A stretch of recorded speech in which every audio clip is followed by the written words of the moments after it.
is the Celebrity Afterlife Report podcast.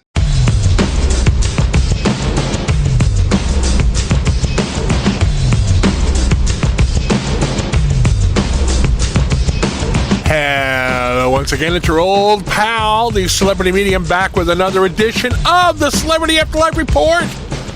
The only show on the internet or broadcasting or anywhere, really, that gives you the up-to-the-minute gossip about all your favorite deceased celebrities. Got some good stuff for you this week. Mostly follow-ups on stories we've been following with some twists and turns, as you would expect, because that's the way the afterlife rolls, baby.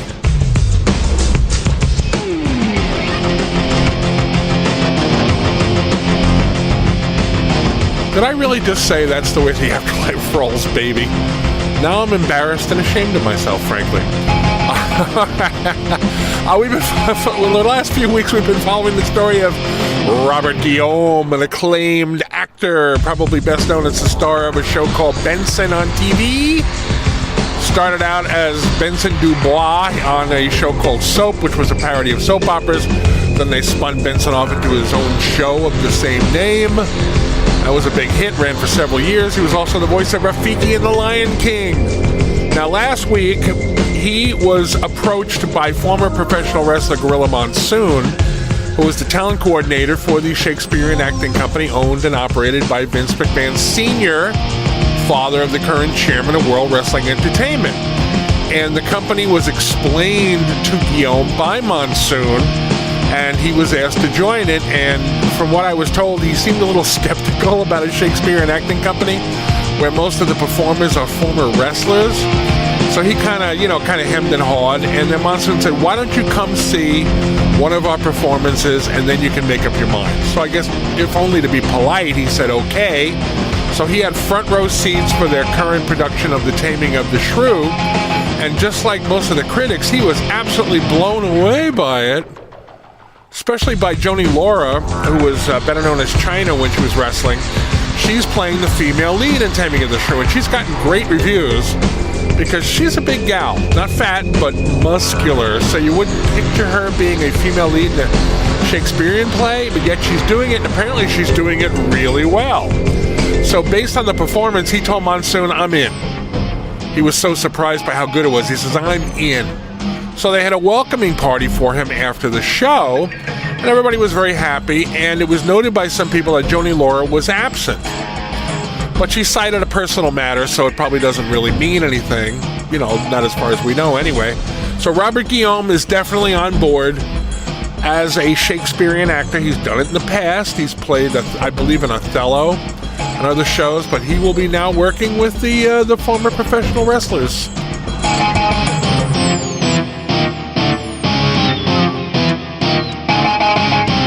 I love it when two stories we've been covering come together. When things converge, it just gives me a tingle in my nether regions. Tom Petty and his new band, the Earthshakers, we've been talking about them for several weeks now. He needed a drummer and a bass player, so he lined up John Bonzo Bonham, who was the drummer for Led Zeppelin, and John Entwistle, who of course was the bass player for The Who, and some people have said he was the best bass player ever in rock and roll. So we had heard rumors that Tom wanted maybe one or two more people in the band, but we now know that Tom approached Fats Domino sometime after Fats's arrival ceremony last week about joining the band. The word I'm getting from my Afterlife Paparazzi sources is that the Fat Man has politely declined the offer. He said he was very honored to be asked by Petty to join his new band, and he said yes, he was familiar with Tom and his music, and he thought that was wonderful to be asked, but he'd kind of like to explore the next world music scene a bit before he commits to anything. Perfectly understandable. Might mean that he has another offer that he likes better. Might mean exactly what he said. He just wants to see what's out there, so he can make an informed decision.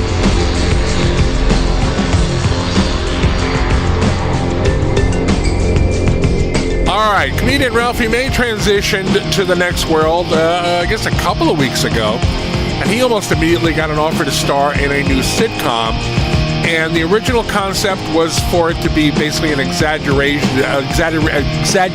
version. That's not that hard a word to say. Get with it, boy. an exaggerated version of his real self. But the producers had an idea that Ralphie did not like. They wanted to have a character resembling Dat Phan. Now, Dat Phan is a Vietnamese-American comedian who came in first during the first season of Last Comic Standing, and Ralphie came in second.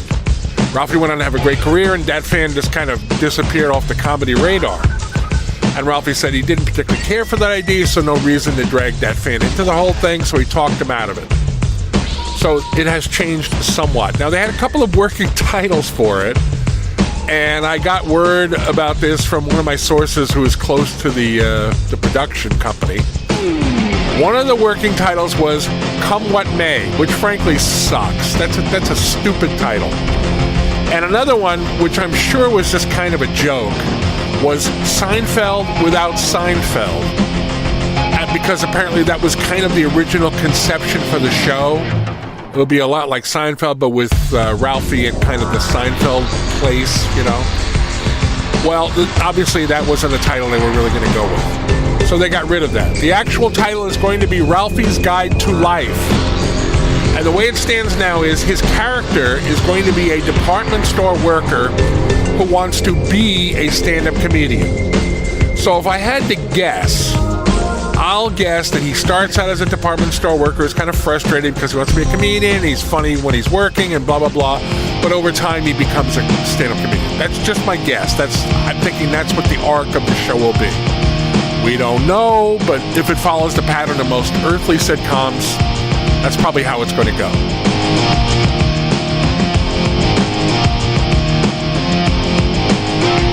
As promised, Next World Feminists are picking the site of Hugh Hefner's upcoming Playboy Club. As you'll remember, I told you, Hugh Hefner was basically just going to start the whole Playboy empire over from scratch. He's going to restart the magazine, he's going to restart the Playboy clubs, he'll probably restart the old TV show Playboy After Dark.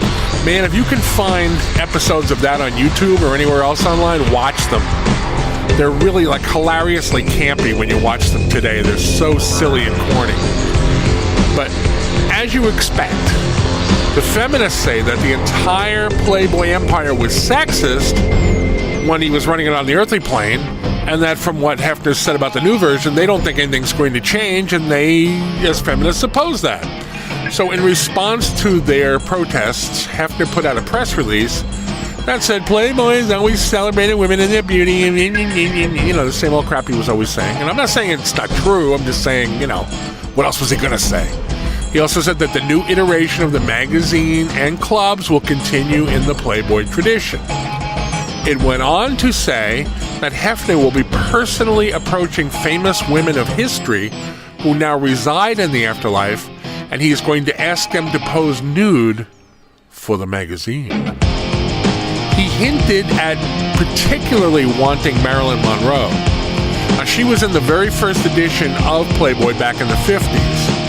And it was a deal where Hugh Hefner bought rights to some photos of Marilyn, and she didn't pose for them thinking they were going to be in a magazine, but he bought the rights, and so he had every right to use them in the magazine. She wasn't crazy about that, so he wants her to pose this time knowing that she's posing for Playboy. Now, he hasn't approached her about this yet, so there's been no response from Marilyn Monroe. We'll wait and see what happens. This could be interesting.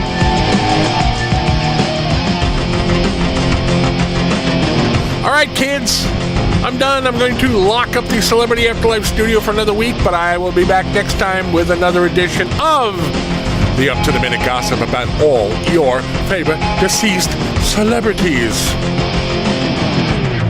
In the meantime, you can find the show on the Apple App Store. You can find it in the Google Play Store.